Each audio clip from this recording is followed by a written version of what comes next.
মানে কোনো একটা শব্দের অবস্থান, এবং সেই ক্ষেত্রে সাধারণত প্রিভিশন করতে গেলে আমরা জানি বাংলায় বাম থেকে ডানি পড়তে হয়, ইংরাজিতে যেখানে ড্যাশ আছে প্রিভিশন করতে গেলে তার ডানি শব্দের সাথে বায়ের শব্দের সম্পর্কের মাঝখানে যে বিভক্তি চিহ্ন বসবে সেটাকেই ব্যবহার করা হয়। অর্থাৎ ডাইন পাশ দিয়ে মানে করে করে বাম পাশে আসতে হবে, বাম পাশ দিয়ে মানে করে ডাইনে গেলে হবে না।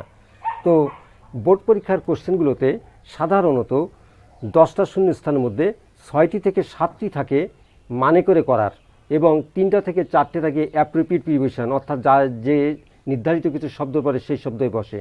কিন্তু এই কোশ্চেনে আমরা দেখছি শুধুমাত্র মানের পরে নির্ভর করেছে। যা হোক, আমরা করার চেষ্টা করছি। The old man told him, বয়স্ক লোকটি তাকে বলল, dash his last journey dash the sea. তো সমুদ্রে তাদের শেষ ভ্রমণ সম্বন্ধে ডানির থেকে মানে আসবে সমুদ্রে, এই কারণে এই জায়গা উত্তর আসবে হলো দিকে ইন, আর এখানে সম্বন্ধে এই জন্যে যাবে হচ্ছে অ্যাবাউট। দে হ্যাড সেইলড অ্যাওয়ে, তারা পাল তুলে দিল। এখানে দক্ষিণ পাশে বা দক্ষিণ দিকে আমার কাছে উত্তরটা বেশি ভালো মনে হয়, সেখানে আমরা দিলাম টু দ্য সাউথ, এবং দিকের আগে সাধারণত টু ব্যবহার করা হয়। হি সেইড, সে বলল, আনটিল দে অ্যারাইভ, যতক্ষণ না তারা পৌঁছালো কোল্ড গ্রে সিজ। কোল্ড গ্রে সিজ মানে হচ্ছে ঠান্ডা ধূসর সমুদ্রে। এ বলতে এ অন্তঃস্থাতে মানে সাধারণত ইন বা অ্যাট একটা বসানো যেতে পারে। ইভেন দ্য সি, এমনকি সমুদ্র, ওয়াজ ফ্রোজেন, ছিল তুষারাবৃত বরফাশ্রিত, and ice was all dash them, এবং তাদের চারপাশে বরফ আচ্ছাদিত ছিল। চারপাশে ইংরেজি হচ্ছে around, AROUND। Dash those days, সেই দিনগুলোতে আমরা ব্যবহার করতে পারি ইন, অথবা আরেকটি শব্দ আমরা এখানে ব্যবহার করতে পারি ডিউরিং, মানে সেই সময় বা কালে বোঝাতে। সেই দিনগুলোতে there were no steam ships, সেখানে কোনো বাষ্প জাহাজ ছিল না। And the big white sails, এবং বড় সাদা পালগুলো, তাদের জাহাজের পালগুলো রয়ের বোঝাতে রয় বিভক্তি বোঝাতে অফ ব্যবহার করা হয়। জাহাজের পালগুলো ওপেন ওয়াইড, খুলেছিল চওড়া করে। অ্যাজ দ্য স্ট্রং উইন্ড, শক্তিশালী বাতাস, বিলু প্রবাহিত হচ্ছিল। দেম কুইকলি, তাড়াতাড়ি। ড্যাশ আইসি ওয়াটার্স, মানে বরফের পানির ভিতর দিয়ে, বা সেই ক্ষেত্রে আমাদের থোরো শব্দটা এখানে সবচেয়ে ভালো ফিট মনে হয়। THROUGH, যেমন জঙ্গলের মধ্য দিয়ে এরকমের। The weather was very cold, আবহাওয়া ছিল খুব ঠান্ডা। And there were no birds or animal, সেখানে কোনো পশু পাখি ছিল না। Dash that snow covered country, সেই বরফাচ্ছাদিত দেশে, এ অন্তঃস্থাতে আবার ইন অথবা অ্যাট, বড় স্থানে ইন। বাট ওয়ান ডে, একদিন, দি সেলর স, একদিন নাবিকরা দেখলো একটা অ্যালবাটর্স, মানে এক ধরনের পাখি, ফ্লাইং মানে উড়ছে, জাহাজের দিকে বা জাহাজের উপরে। স্পর্শবিহীন উপর বোঝাতে আমরা সাধারণত ওভার বসাই, অথবা জাহাজের দিকে বুঝতে টু এবং ফর টুয়ার্ডস বসানো যেতে পারে। তো এইগুলো আমাদের পড়লাম। এইবার আমাদের অ্যান্সারগুলো আমি এক জায়গায় এখানে পরিষ্কার করে বুঝিয়ে লিখছি। এ নম্বরে আমরা লিখেছি হলো অ্যাবাউট মানে হচ্ছে সম্বন্ধে। বি নম্বরে আমরা বসাইছি সাগরে, এ অন্তঃস্থতে, এই অর্থ হলো ইন। সি নম্বরে আমরা বলছি দিক হিসাবে টু, তে বা প্রতি, দক্ষিণ দিকে। আনটিল তে, তারা অ্যারাইভ পেয়েছে ধূসর সাগরে, তাহলে অ্যাট। অল অ্যারাউন্ড দেম, তাদের চারদিকে, সে কারণে অ্যারাউন্ড, AROUND, অ্যারাউন্ড। এফ নম্বরে আমাদের লেখা আছে যে তার জাহাজগুলো হলো যে বরফের পানির ভিতর দিয়ে যাচ্ছিল, থোরো, THROUGH, এটা দোনা কিন্তু থ্রো। আবহাওয়া, পশু পাখি ছিল না ওই দেশে, তাহলে দেশে ইংরাজি ই অন্তঃস্থতে ইন। আর জাহাজের উপরে উঠছিল, উপরে এখানে আমরা ওভারটাই ব্যবহার করতে পারি। ভুল হয়ে গেল, জি নাম্বারে করলাম আমরা হলো ইন অফ দেয়া, জি নাম্বারে করেছি আমরা অফ।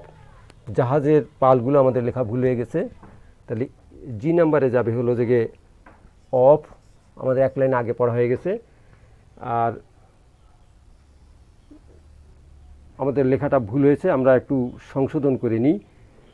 জি নাম্বারে আমরা করছি জাহাজের পালগুলো, সে কারণে আমাদের অফ। এইচ নাম্বারে যাবে হচ্ছে যে আমাদের থ্রো। আমরা এটা একটু মুছে ফেলি, আমরা এই পর্যন্ত করা ঠিক হয়েছে, এই পর্যন্ত লেখাটা সম্ভবত একটু ভুল গেছে।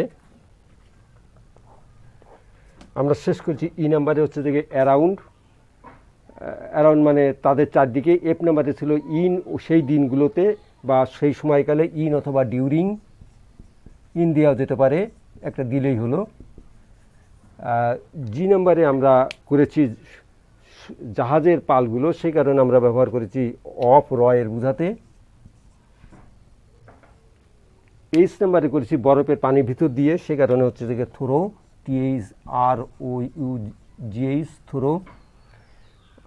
আই নাম্বারে হচ্ছে সেই দেশে, সেই কারণে আমরা ব্যবহার করেছি ইন।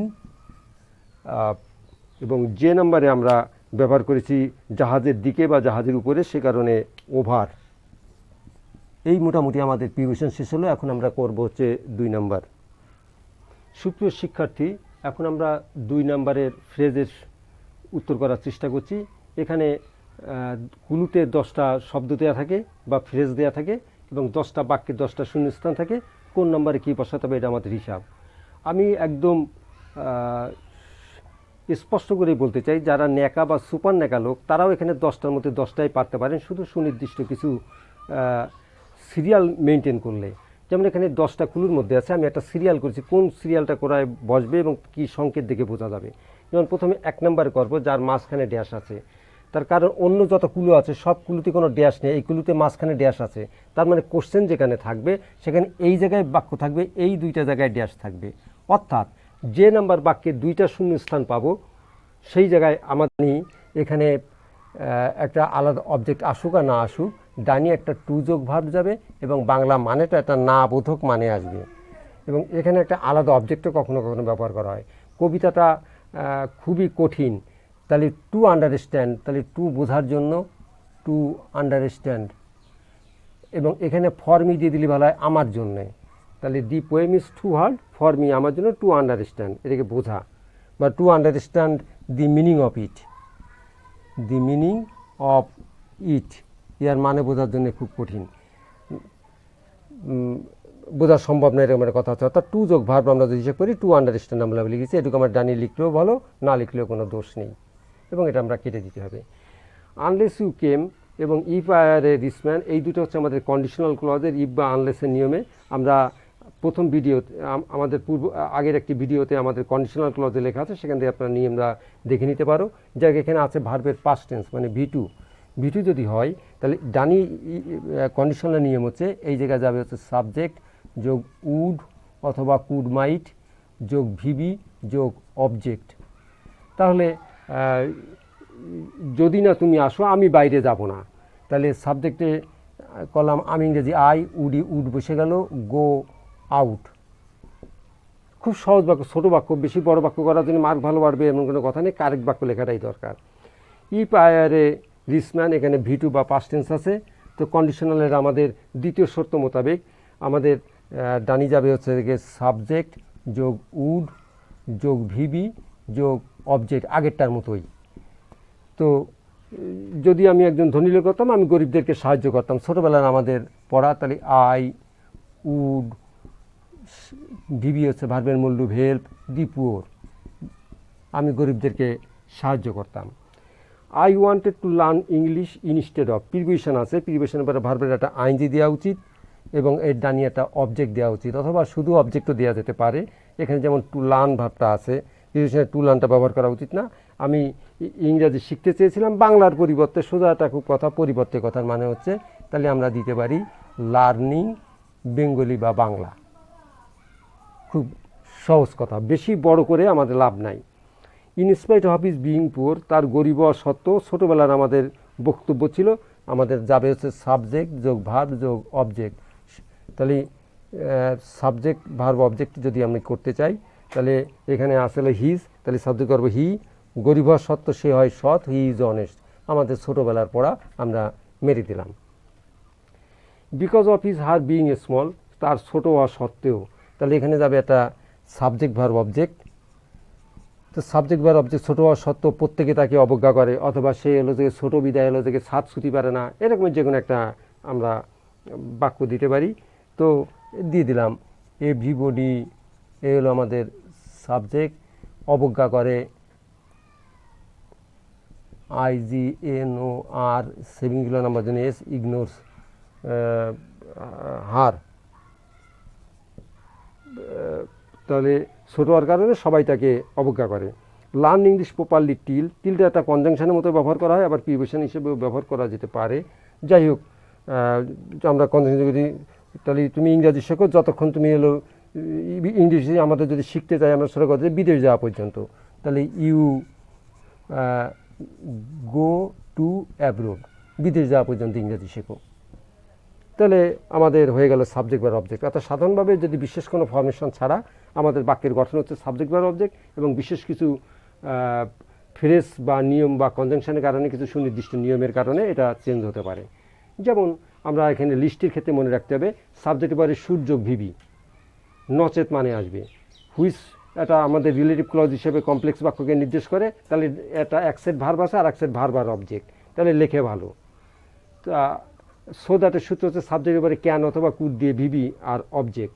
তাহলে আমি রুমটা বন্ধ করেছিলাম যাতে কেউ ডিস্টার্ব করতে না পারে। এই জায়গায় নটও দিতে পারতাম, anyone can not disturb তাও দিতে পারি, আমি নো ওয়ান দিয়ে দিলাম বা nobody could disturb me, আমাকে যাতে ডিস্টার্ব করতে না পারে।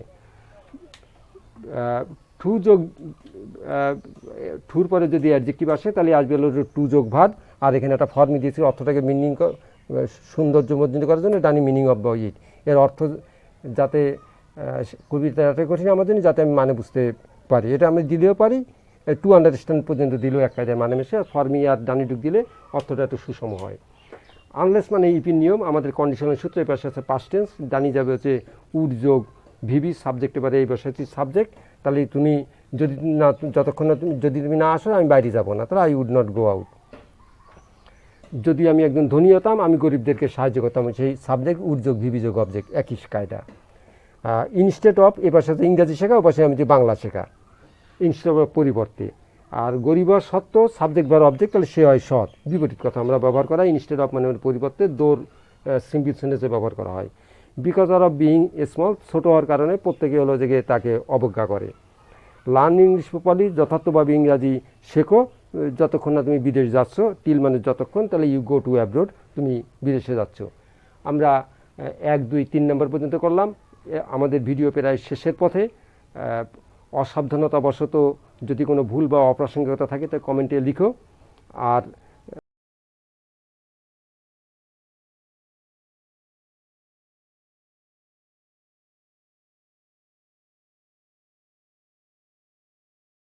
আমাদের এই 6টি স্বাচ্ছন্দ্য হয়ে গেল। বাকি যে 3টি আছে সেই 3টির মধ্যেও আমাদের খানিকটা একটু কঠিন হবে, কিন্তু তারপরও আমরা করার চেষ্টা করব। হ্যাড বেটার এবং উড রেদার দুইটা শব্দই বসে, এই দুইটা একই রকম স্টাইল, এরা বসে সাধারণত সাবজেক্টের পরে, এবং ডানি থাকবে হচ্ছে ভার্বের, এখানে ড্যাশ থাকবে, এখানে থাকবে ভার্বের মূল রূপ। এবং এই দুইটার মধ্যে হ্যাড বেটার কথাটা হলো থেকে একটা পরিস্থিতির বাধ্যকতা বা বরং ভালো এরকম একটা, উড রেদার মানেও প্রায় একই রকমই কথা বলে, তবে উড রেদারের মধ্যে একটা বিশেষ বৈশিষ্ট্য হচ্ছে এই দুটো কাজের মধ্যে ডানি একটা দ্যান থাকার সম্ভাবনা বেশি। তাহলে এই দুইটা বাক্য আমরা আগে চয়েস করব, চয়েস করার মধ্য দিয়ে সাবজেক্টে পরে ড্যাশ থাকবে, ডানি থাকবে ভার্বের মূল রূপ। যদি দ্যান পাই তাহলে সেটাই বসাবো উড রেদার, বাকিটাই হয়ে যাবে হলো হ্যাড বেটার। তাহলে দুইটা বাক্য একসাথে আমরা যেগুলো বাকি আছে সেগুলো আমরা দেখার চেষ্টা করি। যেমন এই যে ই নাম্বারে আমাদের আছে এই ইউ সাবজেক্ট, এই ড্যাশ, এখানে ডানি ভার্বের মূল রূপ ভিবি। আরেকটি এরম বাক্য খুঁজতে হবে, এই যে এফ নাম্বার, এখানেও দি পুয়ার ম্যান সাবজেক্ট, এখানে ড্যাশ, এখানে হলো যে স্টেপ মানে অনারে থাকা ভার্বের ভিবি। তাহলে এই দুটাই বসবে, এই দুইটা অর্থাৎ হ্যাড বেটার এবং উড রেদার। তো এদের মধ্যে এই এফ নম্বরের ডানি একটা দ্যান দেওয়া আছে, তাহলে আমরা বুঝে ফেলবো যে এফ নম্বরে যাবে হচ্ছে যে উড রেদার, তাহলে বাকি যেটা থাকলো সেটা অবশ্যই আমার হ্যাড বেটার, এর কোনো বিকল্প নেই। তাহলে আমরা লিখে ফেলে এই জায়গায় এই দুইটা একসাথে করতে হবে, একটা করে করলে একটু করা টাফ হয়ে যাবে, তাহলে মানে বুঝতে হবে বা অন্য প্রক্রিয়ায় যেতে হবে। তাহলে হ্যাড বেটার এবং উড রেদারের সূত্র কি, সাবজেক্টের পরে ড্যাশ থাকবে, ডানি ভিবি থাকবে, উড রেদার থাকলে ডাইনে দ্যান থাকার সম্ভাবনা বেশি। তাহলে এফ নম্বরে বসালাম আমরা উড রেদার,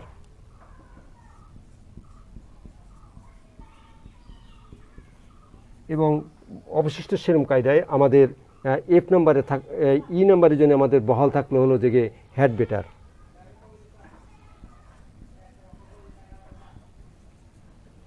এইবার বাকি থাকলো আমাদের সি এবং জি। সি এবং জি আলা বাক্যে আমাদের এই দুইটা একই রকম কায়দার শব্দ, দুইটা 8 নম্বর দিয়ে আমরা এই দেয়ার এবং ইট দুইটার ব্যবহারটাই প্রায় সেম স্টাইলের। তবে দেয়ারের বাক্যগুলো গঠন সাধারণত দেয়ার এবং ইটের যে দুটো বাক্য আছে সেই দুটো বাক্যর দিকে আমরা একটু তাকাই। এই বাকি আছে আমাদের সি নাম্বার আর বাকি আছে আমাদের জি নাম্বার।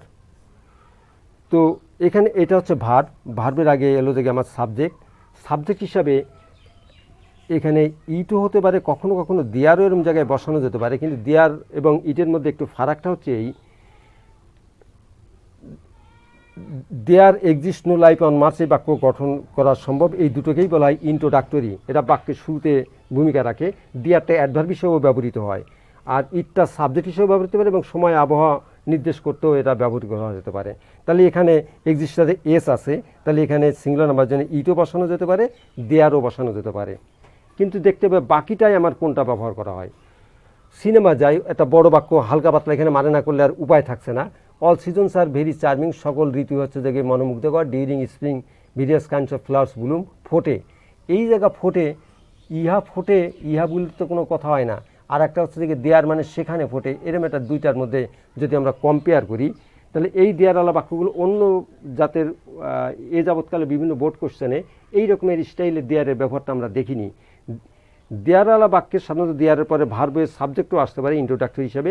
এই দেয়ারটা ঠিক ইন্ট্রোডাক্টরি নয়, এটা হচ্ছে অ্যাডভার্ব হিসেবে বসেছে, ফোটে সেখানে এই অর্থে। আর এখানে যদি আমরা দেয়ার দিই তাহলে এই জায়গায় ইট তো বসতেই পারে না, কেন তো ফুটবে, ঋতু তো আর ফুটতে পারে না, আর ফ্লাওয়ারের সাথে এর সাথে কখনোই সম্ভব না।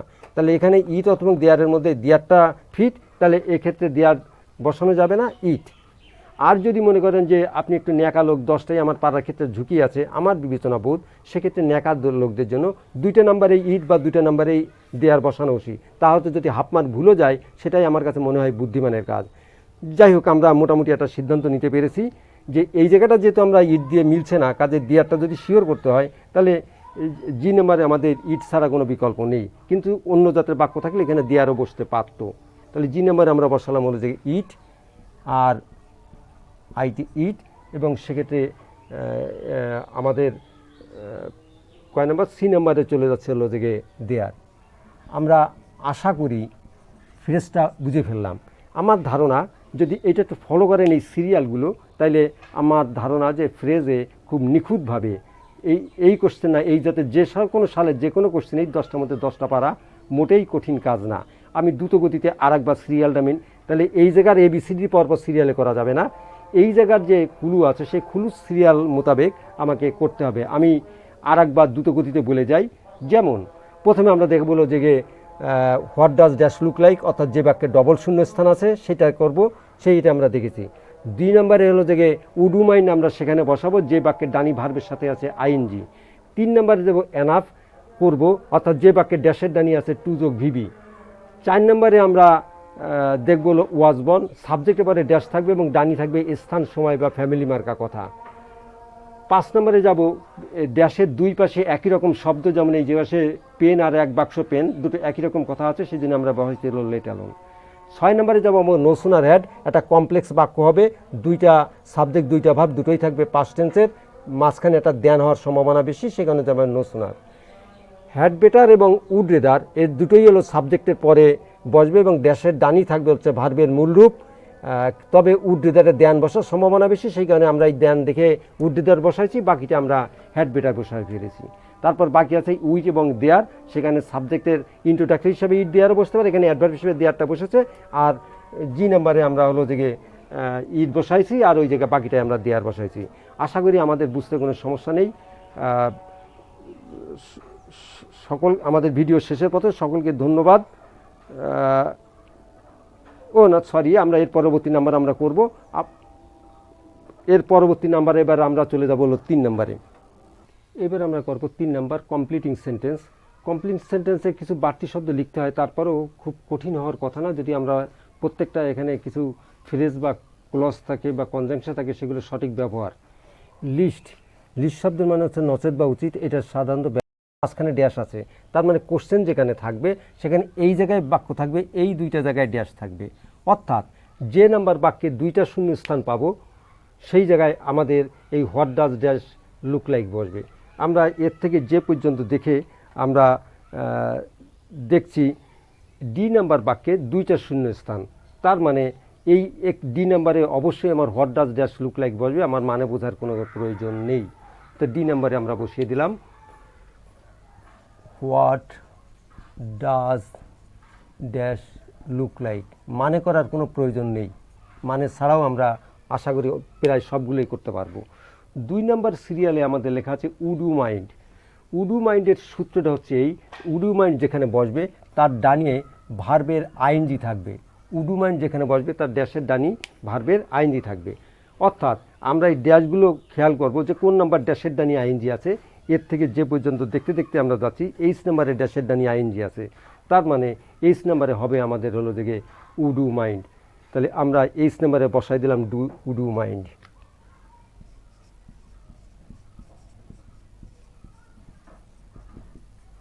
এই জায়গায় এর থেকে করতে করতে গেলে অনেক সময় বাইচান্স ভুল হতে পারে, এই সিরিয়ালটা মেনটেন করে করতে থাকলে আর কোনো সমস্যা হওয়ার কোনো সম্ভাবনা নেই।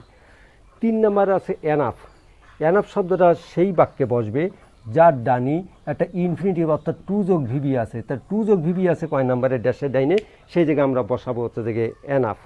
তো আমরা খুঁজতে খুঁজতে যাচ্ছি যে নাম্বারের ড্যাশের ডানি আছে 2 যোগ ভিবি, আন্ডারস্ট্যান্ড বোঝা। তাহলে আমাদের যে নাম্বারে বসবে হলো থেকে এনাফ। আমার কিচ্ছু গ্রামার বোঝার দরকার নেই, আমার কোনো মানে জানার কোনো প্রয়োজন নেই। তাহলে যে নাম্বারে যাবে হলো এনাফ।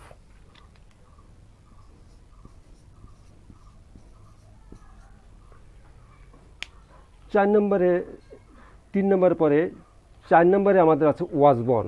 ওয়াজবন শব্দের মানে হচ্ছে জন্মগ্রহণ করা। ওয়াজবন যেখানে থাকবে সেই বাক্যের মধ্যে একটা স্থান মার্কা শব্দ অথবা সময় বা সাল মার্কা শব্দ অথবা একটা ফ্যামিলি মার্কা শব্দ থাকে। যেমন সে অমুক ঢাকায় জন্মগ্রহণ করেছিল, সে 1971 সালে জন্মগ্রহণ করেছিল, সে একটা দামি সম্মানিত পরিবারে জন্মগ্রহণ করেছিল, এরকমের। তাহলে আমি দেখবো যে কোন বাক্যে স্থান, সময় বা ফ্যামিলি আছে। তো সেই হিসাবে আমাদের এর থেকে যে পর্যন্ত দেখার জন্য এই যে আই নাম্বারে একটা সাল আছে, সাবজেক্টের পরে ড্যাশ, সাবজেক্টের পরে বসবে এবং ডানি থাকবে ওদেরকে সাল, তো মানে বা সময় বা স্থান। তাহলে আমরা আই নাম্বারে পেয়েছি 1771, তার মানে আই নাম্বারে বসাবো আমরা ওয়াজ বন।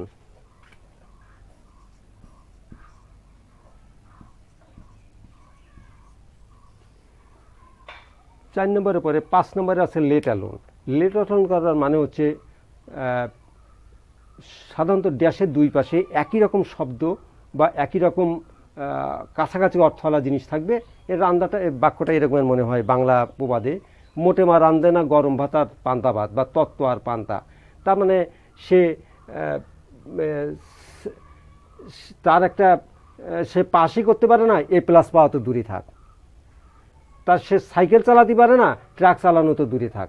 এই রকমের একটা, অর্থাৎ একই পাশে 2 পাশে এক রকমের সেরকম আমরা দেখতে পাই। এই যে এ নাম্বারে আছে এখানে a pen, a box of pen, মানে সে একটা কলমই কিনতে পারে না, 1 বাক্স কলম তো দূরে থাক। তাহলে এই কারণে তার মানে আমরা মানে যদি না করতে এই পেন পেন একই রকম মার্কার শব্দ দেখেছি, সে কারণে আমরা এ নাম্বারে বসাবো হলো থেকে লেট অ্যালোন।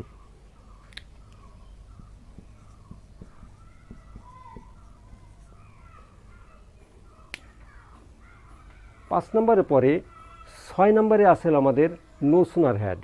নো সুনার হ্যাডটা আমাদের বসার সুধা হিসাব হচ্ছে এরকমের।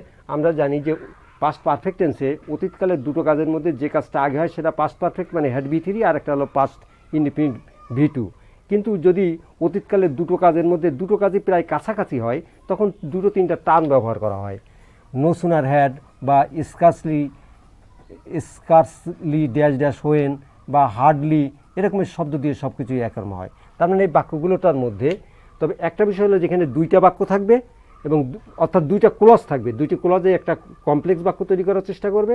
এক পাশে V2 থাকবে আর এক পাশে হ্যাড যোগ V3 থাকবে এবং দুটোর মধ্যে একটা তুলনা বুঝাবে, অর্থাৎ ডবল ক্লজওয়ালা একটা কমপ্লেক্স সেন্টেন্স হবে এবং এক পাশে পাস্ট ইনডিফিনিট টেন্স থাকবে সাবজেক্টকে পরে।